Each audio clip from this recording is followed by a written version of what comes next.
সরকারি মৌলবীরা ডেকে এনে বলবো, ওই তোরা কি মানুষ কিনা যে তোরা মাখলুক?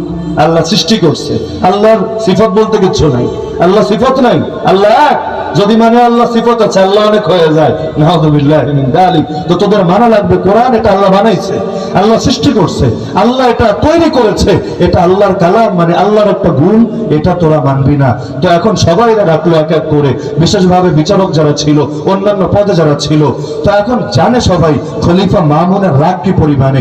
অনেকে ভয়ের ঠেলাই, ভিতরে ভিতরে মানে না, ভয়ের ঠেলাই বললো হ্যাঁ হ্যাঁ ঠিক আছে, কোরআন মাখলুক, আমরা মাইনে নিলাম।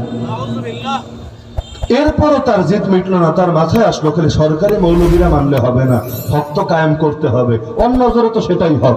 সে বললো বেসরকারি মৌলবীও যেই কয়টা আছে, দেশে যত হুজুর আছে, মোল্লা মুন্সি আছে, সবাইরে ধরে এনে একজন একজন করে স্বীকারোক্তি নিবা, তোমরা কি হক মানো না বাতিল মানো, তোমরা কি কোরআন রে আল্লাহর তৈরি করো বলো না আল্লাহর সিফাত আল্লাহর গুণ বলো। একজন একজন করে আনতে লাগলো, ভয়ে ভয়ে সবাই একে একে ঈমান হারাতে লাগলো। ঘটনা এই যুগ থেকে উদাহরণ দিচ্ছি না, এই যুগটা আপনাদের সামনে।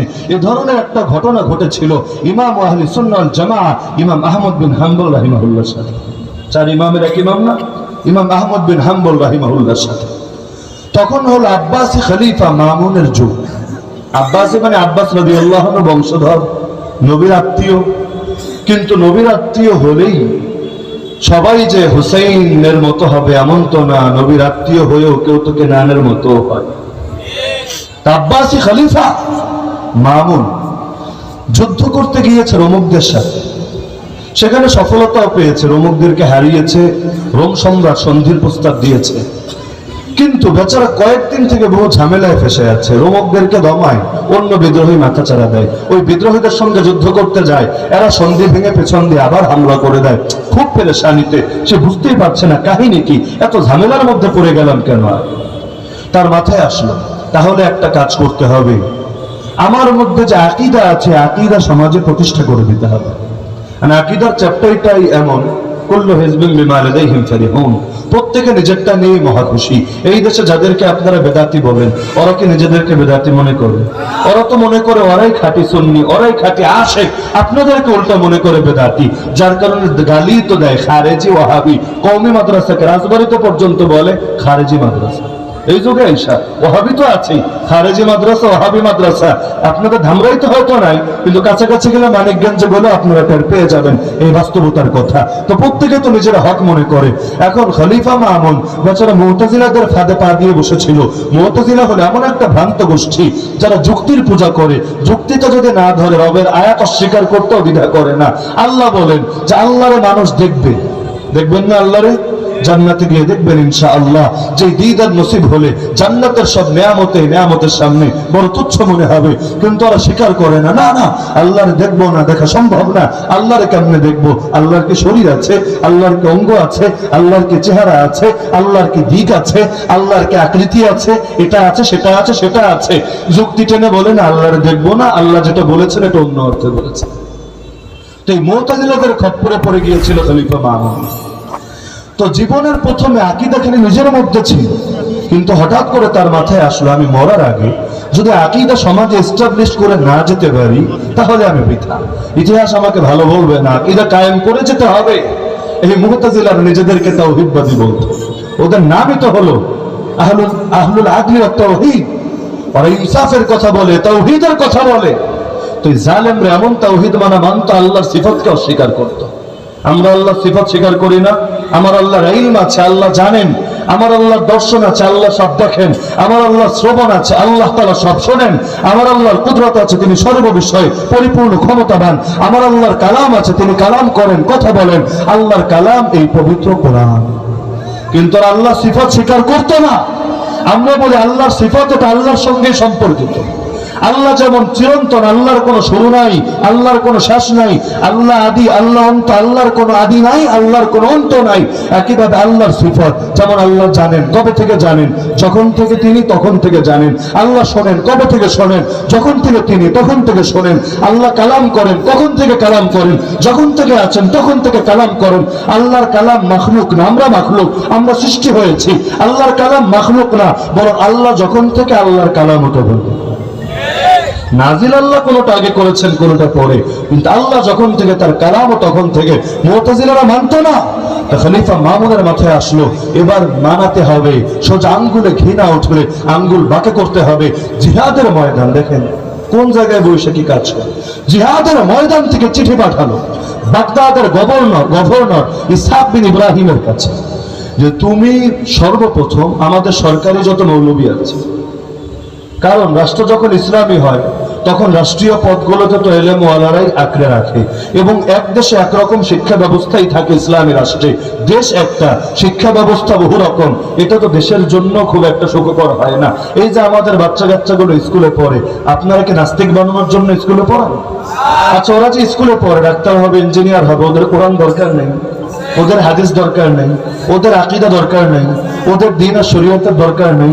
তো দরকার তো ছিল এটা একটা লেভেল পর্যন্ত, ওরাও কোরআন পড়বে, ওরাও সুন্নাহ পড়বে, ওরাও কোরআন তেলাওয়াত শিখবে, ওরাও ইসলামে আদব কায়দা শিখবে, একটা লেভেল পর্যন্ত আমরাও ইংলিশ শিখবো, অঙ্ক শিখবো, আমাদের মাদ্রাসাগুলো তো শেখায় আলহামদুলিল্লাহ। কিন্তু ওরা তো এই কাজটা করতে পারলো না, এসএসসি পাস করেও নিজের বাপের জানাজাটা নিজে পড়াতে পারে।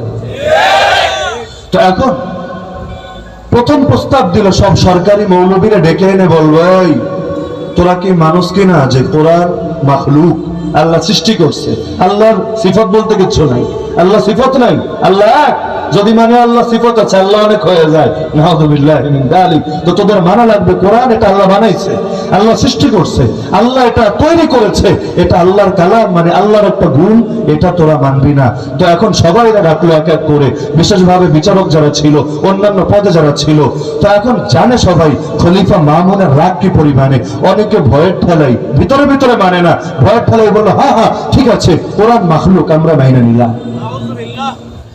এরপরও তার জিদ মিটলো না, তার মাথায় আসলো খালি সরকারি মৌলবীরা মানলে হবে না, হক তো কায়েম করতে হবে, অন্য নজরে তো সেটাই হক। সে বললো বেসরকারি মৌলবীও যেই কয়টা আছে, দেশে যত হুজুর আছে, মোল্লা মুন্সি আছে, সবাইকে ধরে এনে একজন একজন করে স্বীকারোক্তি নিবা, তোমরা কি হক মানো না বাতিল মানো, তোমরা কি কোরআন রে আল্লাহর তৈরি করা বলো না আল্লাহর সিফাত আল্লাহর গুণ বলো। একজন একজন করে আনতে লাগলো, ভয়ে ভয়ে সবাই একে একে ঈমান হারাতে লাগলো। বাস্তবে দিলের মধ্যে ঈমান লুকায় রাখলে রাখো, কিন্তু মানুষের সামনে আকীদা বরবাদ হয়ে যেতে লাগলো। হাতে গোনা মাত্র 4 জন মানুষ এমন থাকলো যারা তার সঙ্গে একমত হলো না। তারা বলল না, আমরা কখনোই বলবো না, মেরে ফেললেও বলবো না, কোরআন আল্লাহ বানিয়েছেন, কোরআন আল্লাহ তৈরি করেছেন, কোরআন আল্লাহ সৃষ্টি করেছেন। আমরা বলবো কোরআন আল্লাহর সিফাত, কোরআন আল্লাহর কালাম, কোরআন আল্লাহর গুণ, আল্লাহ যখন থেকে কোরআন তখন থেকে।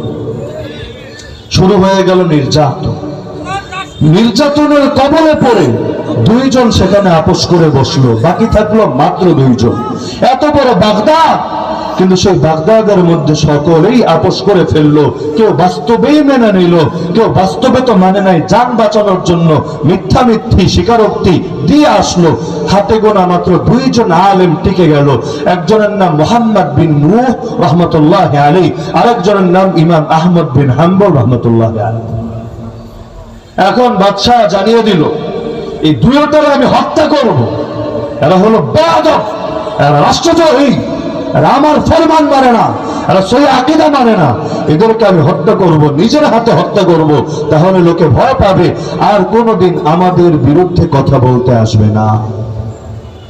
তো এখন ইসহাক বিন ইব্রাহিম বাগদাদের গভর্নরকে চিঠি লিখে পাঠালো, এদেরকে ডান্ডাবেরি পরিয়ে, এই যুগের মতো ডান্ডাবেরি পরিয়ে আমার কাছে পাঠিয়ে দাও বিশাল পুলিশ বাহিনী দিয়ে। তো পুলিশ প্রটোকল দিয়ে নৌপথে তাদেরকে নিয়ে যাওয়া হচ্ছে। ইমাম আহমদ বিন হাম্বল রাহিমাহুল্লাহর পায়ে দুইটা ডান্ডাবেরি পরানো হয়েছে। একটা ডান্ডাবেরি পরার কি স্বাদ, সেটাই তো এখানে বসে টের পাবেন না।